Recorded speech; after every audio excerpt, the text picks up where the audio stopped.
आजको दिन चाहिँ सिद्धार्थ गौतम बुद्ध जब बुद्धको ज्ञान प्राप्त गर्नुभयो त्यसपश्चात 7 हप्ता चाहिँ उहाँ अब ध्यानमा बस्नुभयो बुध गएको वरपर।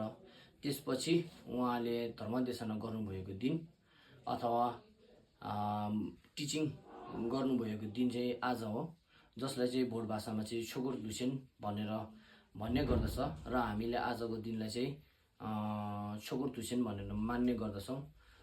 अनि आजको तिथि चाहिँ टिबेटन पात्र अनुसार भेदा टुक्बी छेबासी भनेर भनिन्छ।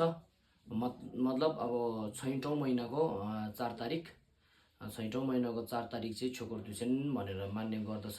र आजको दिनमा चाहिँ उहाँले धर्मदेशना गर्नुभएको थियो र त्यो धर्मदेशना गर्नुहुने समयमा मनुष्य अथवा मानिसहरू चाहिँ 5 जना मात्रै थिए र त्यसपछि देवी देवता लगायतका नाग नागिनीहरू अनगन्ती आएर उहाँबाट चाहिँ धर्मदेशना लिनुभएको थियो। र त्यो धर्मदेशनामा उहाँले चाहिँ आजको दिनमा कस्तो प्रकारको धर्मदेशना अथवा कस्तो खालको प्रवचन भनौँ अथवा टिचिङ कस्तो खालको चाहिँ दिनुभएको थियो भन्दाखेरि 4 आर्य सत्य भन्दछ।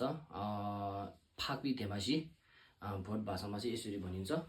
र यो कस्तो चाहिँ छ भन्दाखेरि चाहिँ दुःख आर्य सत्य भनेर भन्छ। जुन दुःख चाहिँ अब दुःख आर्य सत्य मतलब अब दुःखको प्रकारहरू कति प्रकारको छ र कस्तो छ यसको एकदम मजाले चाहिँ विश्लेषण गरेर उहाँले बताउनु भएको थियो।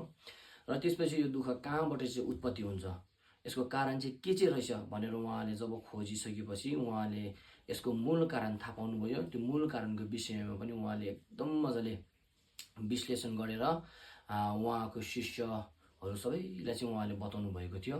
र त्यसपछि यसरी मूल कारण जुन छ त्यो मूल कारणलाई चाहिँ पुञ्जुङ देमा अथवा समुदाय आर्य सत्य भनेर भनिन्छ। त्यसलाई चाहिँ कसरी चाहिँ हामीले चाहिँ निर्मूल गर्न सकिन्छ मतलब त्यसलाई चाहिँ कसरी चाहिँ जराइदेखि नै निकालेर फ्याँक्न सकिन्छ त भन्दाखेरि चाहिँ त्यो जराइदेखि फ्याँक्नु सक्ने बाटो अथवा मार्ग आर्य सत्य भनेर भनिन्छ। लाम्गी देम्बा हो त्यो देखाउनु भयो। त्यसको बारेमा पनि उहाँले एकदम मजाले विश्लेषण गर्नुभयो।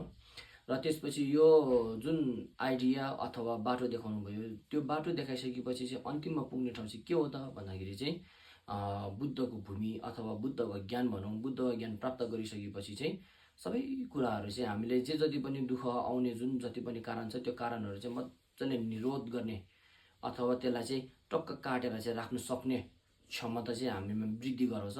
त्यो वृद्धि गर्नु सक्ने जुन क्षमता बढाउनुलाई नै बुद्धको ज्ञान भनेर भनिन्छ। यसलाई चाहिँ अब अझै मजाले विश्लेषण गर्ने हो भने यहाँ अहिले 1-2 मिनटको भिडियोमा सकिँदैन। र आजको दिन चाहिँ उहाँले धर्मदेशना गर्नुभएको दिन हो र उहाँले धर्मदेशना गर्नुभएको दिनमा चाहिँ हामीले पुण्य गरौँ, पुण्य गर्नुपर्छ भन्ने मलाई लाग्छ।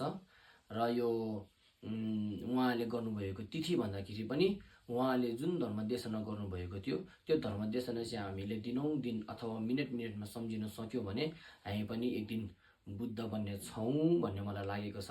हजुरहरूलाई के कस्तो लाग्छ कि प्रतिक्रिया दिनुहोला। धन्यवाद।